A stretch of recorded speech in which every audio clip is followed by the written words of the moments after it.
The Cost of Coercion: How China's Diplomatic Playbook Cost Xi the Philippines. Commentary: Beijing's influence in Manila is collapsing. What was once a carefully cultivated foothold under Rodrigo Duterte has eroded under Ferdinand Marcos Jr., whose recalibration toward Washington reflects both domestic disillusionment with China and Beijing's own overreach. The Philippines' pivot is not just a story of shifting alliances. It is a case study in how coercion and broken promises corrode influence. Duterte's gamble: Beijing's missed opportunity. When Duterte declared in Beijing in 2016 that it was time to say goodbye to the United States, he stunned allies and emboldened China. His administration willfully sidelined the 2016 Hague arbitral ruling that struck down Beijing's unlawful South China Sea claims, effectively rewarding the Chinese regime's aggression in the hope of unlocking billions in loans and infrastructure projects. The Chinese Communist Party seized the propaganda victory but squandered the substance. During Duterte's first visit to China, Beijing touted $24 billion in investment and credit lines, which expanded over time to roughly $30.5 billion in pledged development finance, more than China promised any other Southeast Asian state. Yet a Lowy Institute-based study found that only about $700 million was actually disbursed between 2015 and 2023, leaving big-ticket rail and port projects stalled or shifted to Japanese and Western backers. Commentators started calling it a pledge trap, the optics of largesse without the delivery. As the diplomat put it, China missed its golden Philippines opportunity by failing to convert Duterte's political tilt into credible economic gains. Meanwhile, Chinese Coast Guard and militia vessels kept harassing Filipino fishermen in the West Philippine Sea despite the 2016 ruling, undercutting Duterte's bet that accommodation would buy calm at sea. Marcos Jr.'s recalibration. Marcos Jr., elected in 2022, inherited a skeptical public and a military establishment increasingly alarmed by Chinese aggression. Unlike Duterte, Marcos leaned into the youth, Philippines Mutual Defense Treaty, reviving and expanding the Enhanced Defense Cooperation Agreement, which now grants U.S. forces access to 9 Philippine bases, including several facing Taiwan and the South China Sea. Joint maritime and air patrols resumed in 2023 and have since become more frequent, backed by large-scale Balicaten exercises explicitly geared toward contingencies in the Taiwan Strait and West Philippine Sea. The shift is not abstract. On October 12, 2025, Chinese Coast Guard ships used high-pressure water cannons and ramming tactics against the BRP Datu Pagbuaya, a Philippine fisheries vessel operating near Thitu Island, causing structural damage and triggering a fresh diplomatic protest. Senator Francis Kiko Pangilinan called it a brazen act of aggression and a deliberate assault on our sovereignty and on the Filipino people, capturing public fury in a few blunt lines. Washington's response followed a now familiar script. The State Department and Pentagon reiterated that any armed attack on Philippine armed forces, public vessels, or aircraft, including Coast Guard ships, anywhere in the South China Sea would invoke U.S. mutual defense obligations, language Washington has repeated since 2023.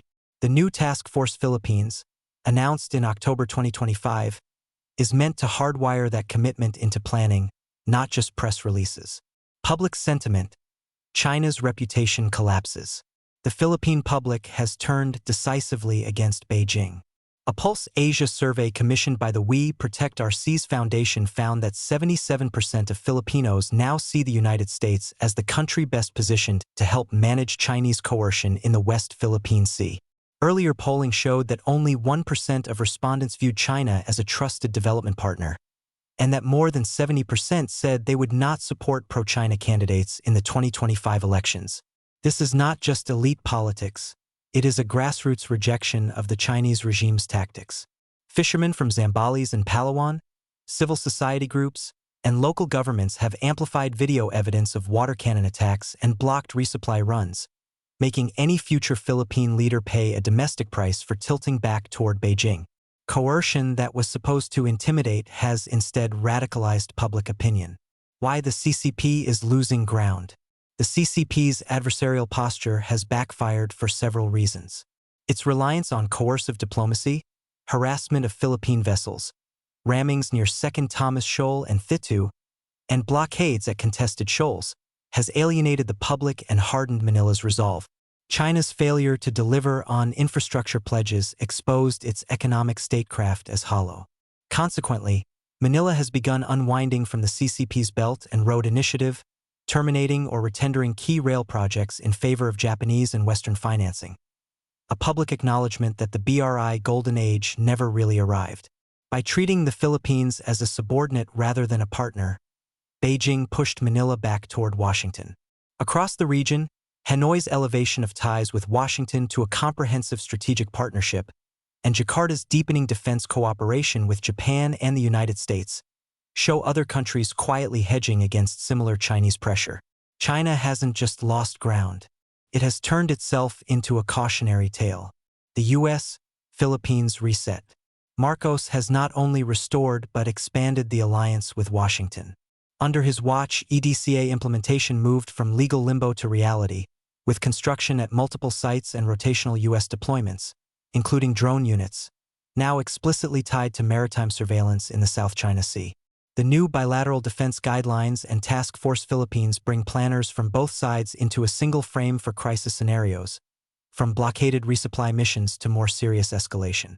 Symbolically, joint U.S.-Philippine patrols, often joined by Japan, now follow in the wake of Chinese water cannon incidents, turning what used to be isolated confrontations into triggers for a visible Allied presence. Unlike during Duterte's tenure, the Philippine public now overwhelmingly supports this closer alignment with Washington, so domestic politics and alliance strategy finally point in the same direction. The way forward. For Manila, the path ahead is clear but not simple. The U.S. alliance needs to be institutionalized, embedded in law, defense planning, and budget lines so it cannot be casually reversed by a single election. Partnerships should be diversified. Closer ties to Japan, Australia, and India can spread risk and reinforce deterrence without creating a new form of dependency. Economic alternatives must be cultivated, drawing in Japanese, Korean, European, and American investment to replace Beijing's unfulfilled pledges and ensure that infrastructure, ports, and digital networks are not built on opaque terms. Narrative matters, too. Manila should frame the Chinese regime's actions not as a series of unfortunate incidents, but as a systemic pattern of coercion that undermines sovereignty and international law, from the ramming of fisheries vessels to contempt for the 2016 arbitral award. Positioning the Philippines as a frontline state defending UNCLOS and the Hague ruling gives it a natural rallying point with ASEAN partners and with like-minded democracies further afield. Conclusion. The CCP's loss of influence in the Philippines is not accidental.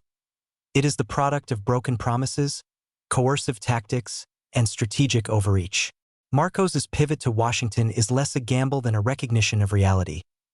Beijing's behavior has left Manila with little choice but to re-anchor itself in a U.S.-led coalition it once tried to leave. For Beijing, the lesson is stark. Influence built on intimidation is brittle, especially in democracies where fishermen, activists, and local officials can force foreign policy back into line with lived experience. For Manila, the lesson is equally clear. Sovereignty is best defended through alliances and transparency, not accommodation and wishful thinking. The cost of coercion is now visible on the map. A U.S.-Philippines alliance that is stronger in 2025 than at any point in the Duterte years, and a CCP diplomatic playbook that has, at least in this case, outsmarted itself.